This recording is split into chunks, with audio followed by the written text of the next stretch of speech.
you, welcome to this week's weekly Pan-African News Roundup on the Kente Business Journal.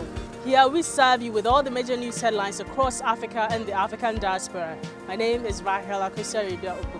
In today's headlines, Sierra Leone awaits results as vote counting of the general elections begins.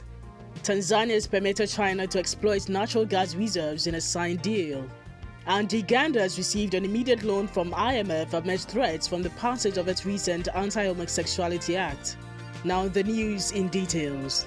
Sierra Leoneans are eagerly waiting as vote counting of the general elections yesterday began last night. Some 3.4 million people registered to vote in a country of about 8.4 million population. 13 candidates participated in the presidential election, including frontline candidates Julius Bio of the Sierra Leone People's Party, who has ruled since 2018, and Samuel Kamara of the All People's Congress. In addition to the presidential ballot, Sierra Leone also voted to elect members of parliament and local councillors in what will be the fifth election since the end of the country's civil war about 21 years ago. According to the Electoral Commission of Sierra Leone, if no presidential candidate secures 55% of valid votes cast in the first ballot, the top two candidates were slagged out in a runoff 2 weeks after the announcement of the first round result. The chairperson of the Global BRICS Business Council, Busi Mabuza, said for Africa to unlock its full potential, it has to create a regional value chain and reposition itself to attract investors. She also advised that Africa descends from the attitude of exporting raw materials and importing finished products. She further called on both individuals and businesses to take full advantage of the African continental free trade area, saying the fact that many nations, even outside of the BRICS, have such a keen interest on the African continent is precisely because of the endowments of its mineral resources. The Central Bank of Somalia has launched a quick response code standard to provide secure payment services as it moves towards a cashless economy. Somalia follows in the footsteps of Kenya, which launched a QR code standard in May 2023.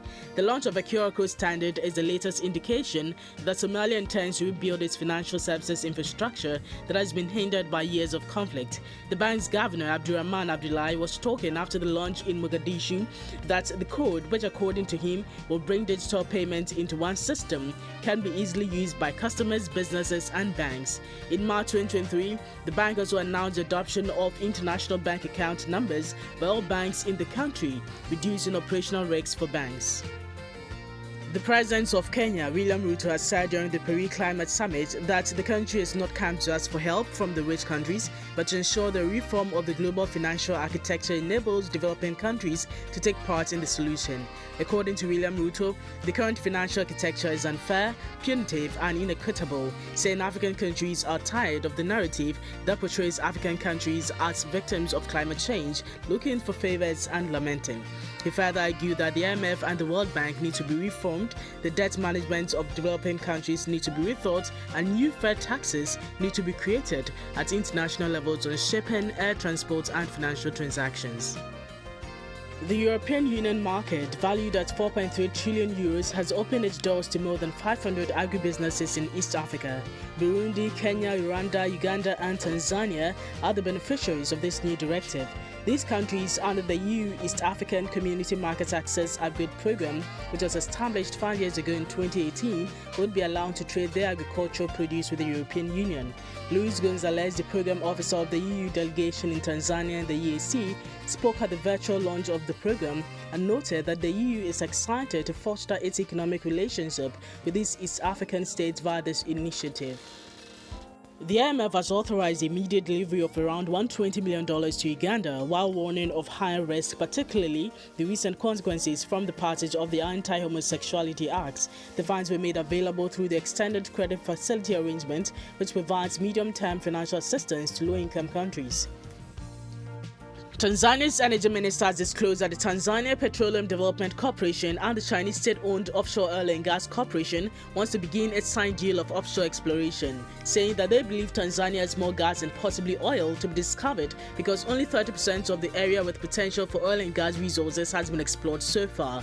Tanzania and other African nations are attempting to benefit from the expanding liquefied natural gas demand in Europe, which is purchasing increasing quantities of ultra-chilled fuel in a bid to reduce their dependency on Russian gas. And that'll be all for this week's weekly Pan-African News Roundup on the Kente Business Journal. Kindly subscribe to our YouTube channel and click on the notification bell to stay updated always. You can also follow us on our social media platforms. Thank you. Catch you next weekend. Thank you very much for watching this video.